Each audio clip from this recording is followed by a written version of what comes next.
What's up, guys? So, a couple of weeks ago, Chris from Strapped flew me out to his area. I flew into North Carolina and then we went up to Virginia to the Birch Creek motocross track where I got to hang out. We helped TJ Celich. TJ had a spinal injury and he can only feel from the mid-chest down, but he still races motocross. So we followed TJ around, saw some of the families, and just checked out Birch Creek. What an amazing facility. And I had a great time. It was kind of cold, but other than that, it was great. So check out Ride Strapped, get your goggles, glasses, and everything else. So this video is brought to you exclusively by Chris from Ride Strapped. So I hope you enjoy. You need people like me so you can point your fucking fingers and say, that's the bad guy.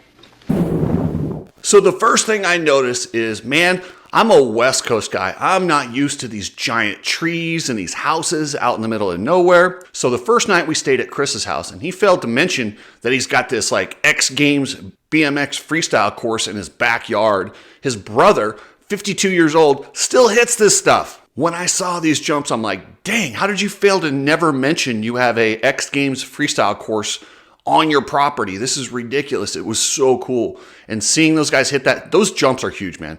If you've never seen the BMX dirt jumps in person, it's terrifying. They're straight up, straight down, and these dudes just hit them. But yeah, Chris's brother, 52 years old, absolutely nailed the run. And staying at Chris's place was absolutely gorgeous. Out in the middle of nowhere, trees. He set up a campfire in the backyard. His parents came over. Man, it was just an enjoyable evening. And man, I kind of makes me want to live back east seeing that and how they live out there. It's pretty damn cool. So the next day we made our way off to the Birch Creek motocross track. So that's about 2 hours from where Chris lives and where we stayed the first night. And man, the Birch Creek facility is just beautiful. When we entered, of course, the ladies at the sign up, check you in, get your passes. Couldn't have been nicer. They really do appreciate, people coming to support their facility, and it is first class. I will give you that. And the layout of the track, it was challenging. So they have two tracks. They have a main track, but they were on the Supercross track is what they call it, the smaller one. It wasn't a real Supercross track, but it was challenging and it was safe. I didn't see any injuries all weekend. Really great layout and great facility, and that red dirt looks so fun. Next time I go, I want a bike, I want to ride. So Chris always goes and helps TJ get set up. Being that he is in a wheelchair, it's really hard for him to load up, unload, and he does need a bit of assistance. But man, this guy just figures out how to get it done. So we get him all set up. He hasn't ridden the Supercross track before. He usually sticks to bigger tracks because those really tight turns, being that he can't put his legs out and he's got to balance, it's very hard for him. But he went out there on this track and he did really well, but like I said, those tight turns were killing him. Turns for me because they're a little tight. Other than that, and get the finish line triple, and I think I got it. But he was determined to finish out this series. His goal starting the year was to complete the whole series. Keep in mind, this series went to a sand track, which he said was incredibly difficult. And then he went to a track, the same track that he got paralyzed at. There was a first turn crash, and he endoed over, and his bike hit him right on the back, severed his spinal cord, and that was it. So he does get a little nervous on those starts, but he had to go back and face the track and the start in an actual moto that he got hurt on. Since I got hurt, which was 12 years ago, and then we finally made it happen. But it was just a tough day, the track was tough. I'm still nervous on the starts every time I do one. So yeah? What a badass, man. I'm sorry. I was just in awe of his determination and how he just gets through things. He doesn't really think of them as, oh, poor me. It's just like he just keeps going and just finds a way to do things. And I was really curious, how do those starts work? Because it's not like he can start like a normal person. So he's got the rails on the outside of his bike. And what he does is he had somebody just hold a rail and then he just launches out of the gate. So I went and held it for him. And I'm not gonna lie, I was so nervous. I'm down there going, oh man, hoping to screw up his start. Am I doing it right? I was probably 100 times more nervous than he was starting the race. But the card goes sideways, you get that, the revs go up, and he just takes off and ripped a good hole shot when I held him. So I felt good that I didn't screw it up, but that's where Chris usually helps him out. He stands there, holds him, and gets him out of the gate perfectly. And then Chris runs over to make sure if he does tip over anywhere, he can get there because TJ can't get up himself. So Chris is literally, what a badass, just running around, making sure that nothing happens and helping TJ out and helping him, chase his dream and keep motocross racing. Like, wow, that's pretty cool. And there was a finish line triple. It wasn't huge, But TJ hadn't done it for he didn't do it in practice. He didn't do it in the first moto. And I believe it was the first moto in his second class, he nailed the triple. And I went, yeah. And listen, I forgot how fun it is at the track, just giving your buddies crap. Chris is always giving everyone crap. It's so much fun. As I'm cheering TJ for hitting the triple, Chris jumps up there and gives him a boo. I was laughing so hard. I was like, oh my gosh, Chris, you're too much, my man. It was hilarious. That was probably a little bit of payback because as Chris was setting up the fire, because like I said, it was freezing cold. So what Chris does is sets up a fire and puts it kind of close to TJ. But man, I will say this, Chris is not a fire expert, and it was really funny to watch. And me and TJ kept busting his balls the whole time. And I was genuinely slightly concerned he might catch TJ on fire, but he handled it perfectly, got it set up, kept TJ warm all day because he stays on the bike. Once he buckles in, he stays on the bike pretty much all day. I was like, wow, you don't ever get off, and just because he only has about 30 to 40 minutes in between the sessions, and it's quite a task getting him back up on the bike and in there. So he just stays on the bike. I'm like, okay, whatever works for you, bro. And that's his attitude. Hey, if this is how I have to do it, this is how I have to do it. So be it. And TJ's attitude is something special. He never asks like, why me? Instead, he's like, okay, well, this happened. What do I do now? And I'm like, dang, that is such a good attitude. I wish more of us could look at it that way. Sometimes our problems seem really big, but then when you see somebody like him overcoming these gigantic problems that, would debilitate most of us, he's just like, okay, well, here's how I figured it out. Here's what I do now. Can I go as fast as I used to? No, but he still gets to go out, compete, and he sets his own personal goals and chases them. Man, I'm sorry, but that is just something that we should all kind of take a look at and go, yeah, we should be more like that. Being at Birch Creek reminded me what motocross on the, I watch all the pros all the time, and I haven't ridden much since I had knee replacement surgery. I forgot how the family atmosphere can be at the motocross track. Seeing families together off their devices, getting exercise, kids learning, how to fight through adversity and socialize with other kids. It's just, man, I'm sorry. There's a lot of dangers in motocross, but the benefits clearly outweigh the risks, in my opinion. I would be more worried if my kid stayed home and was on their device all weekend rather than going out riding dirt bikes, which can be dangerous. But man, I will take that any day of the week over sitting home playing video games. And I got to meet the Cisneros family. So the older daughter decided she wanted to ride motocross, so they supported her. They had never ridden bikes before. Keep in mind, the dad has only ridden for like 2 years and he's out there racing. He got a pit bike to follow around his daughter to be safe. Next thing you know, the whole family's racing. These are a couple of military veterans who are out there racing dirt bikes, both the husband, the wife, and both kids racing. They camp out. They get such quality time together. A husky. Yeah? What about you? I race a Honda and a KTM. Nice. How'd you do out there? I did pretty good. Yeah? You wanted something to do as a family, so you guys all got together. How did you guys decide? Who wanted to do it first?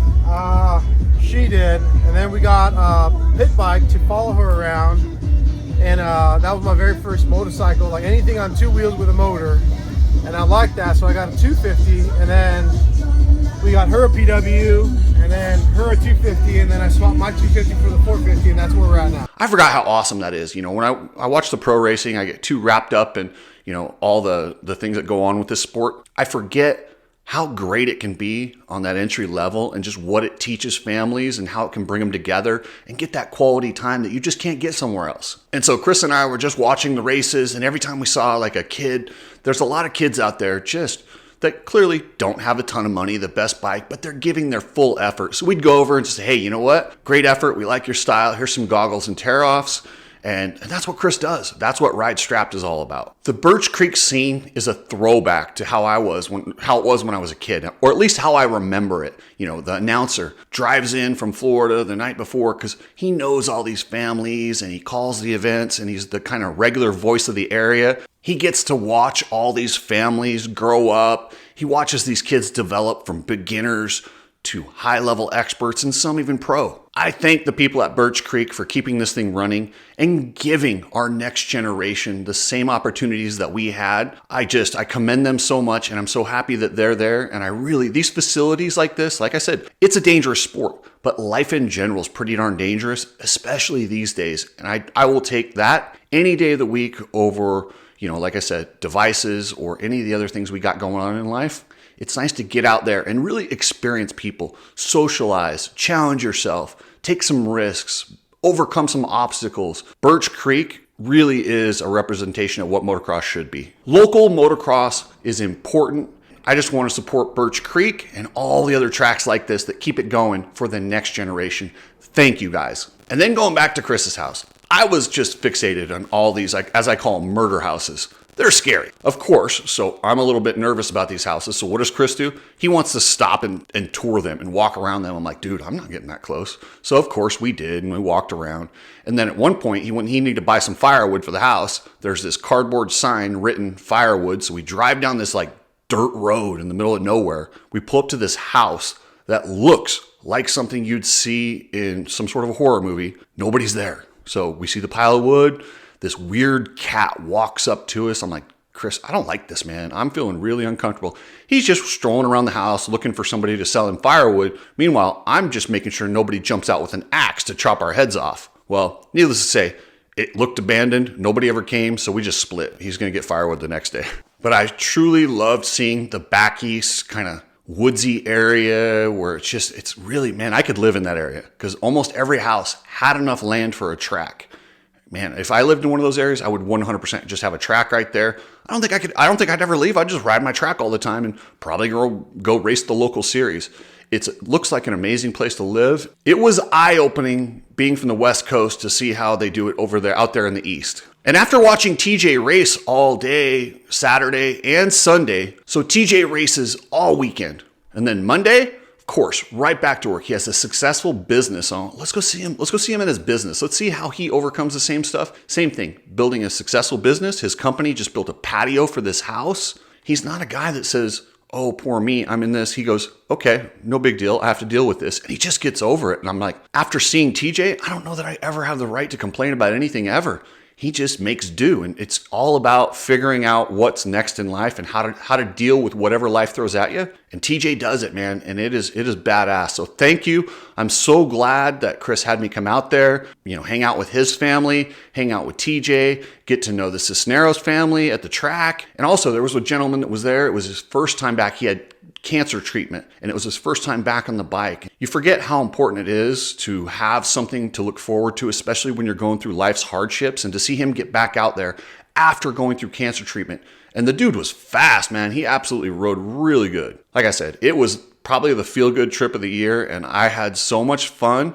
Like I said, that was more fun than probably almost any pro event that I go to, except for the weather. It was a little cold. I wish it was warmer, then I probably would have got around and met more people. Other than me freezing, it was awesome. Thank you, Birch Creek. Thank you, Chris from Strapped. Thank you, TJ. Thank you, Cisneros family, and everybody else that I met that weekend. Thank you, guys.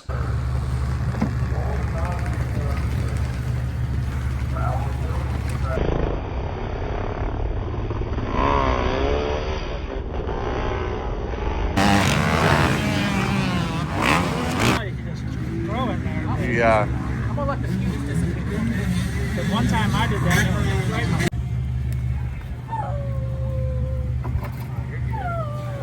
You survived, TJ. How you feel? The turns for me, because they're a little tight. Other than that, and get the finish line triple, and I think I got it. It's not too rutted. Usually the ruts with me are a little tough, but smooth, so I'm looking forward to it, honestly.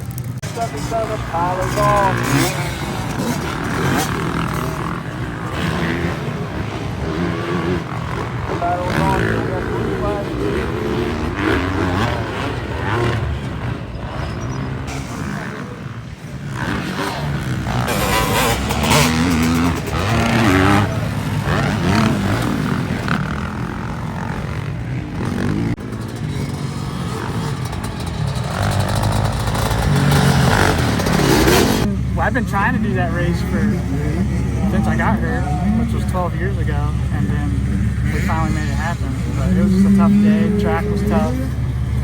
I'm still nervous on the starts every time I do one.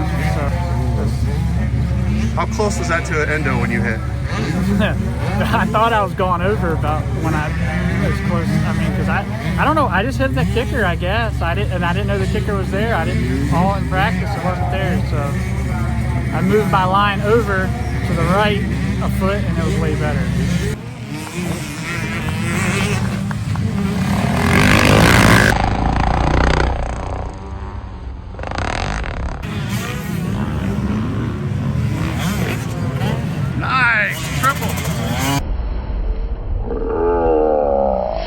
on the start? I was a little nervous.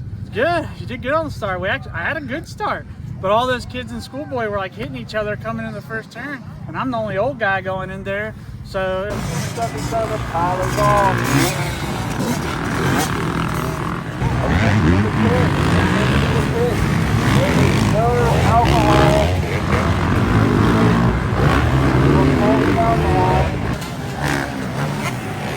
Start was good, but I just messed up.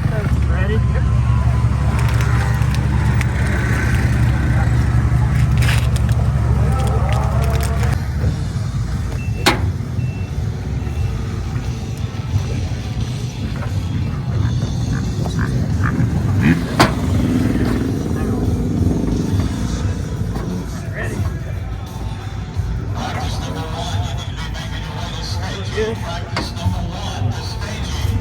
I was just out there checking the track out. Everybody thinks practice is race.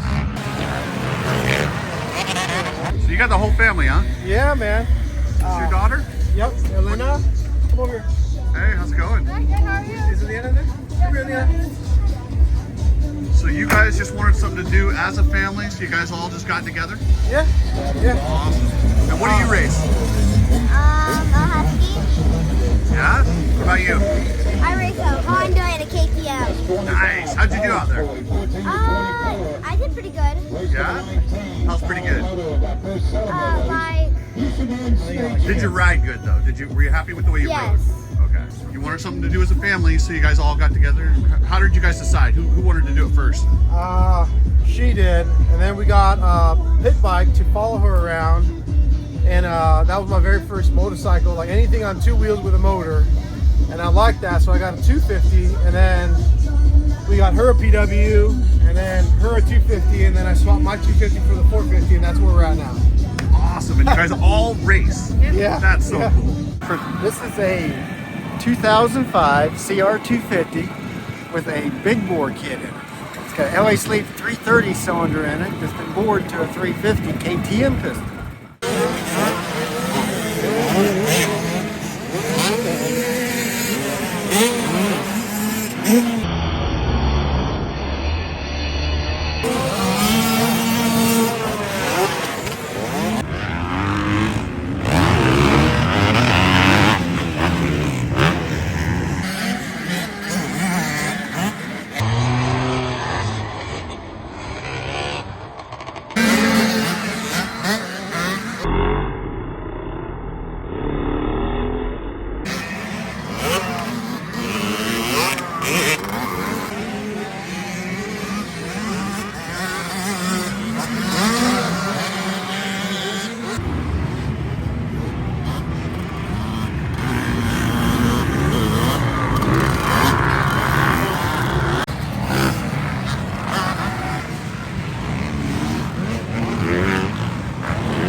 You guys said it's gonna blow up. Look at that. Is it lit?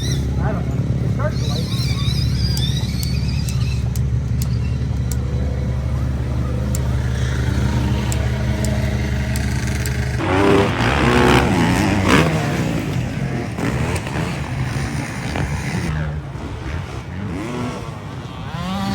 oh yeah, he's got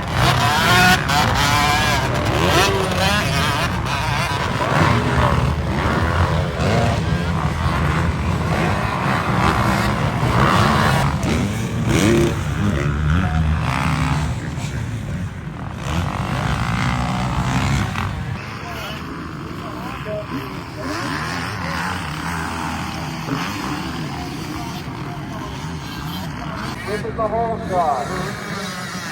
Oh, we got a couple powered up.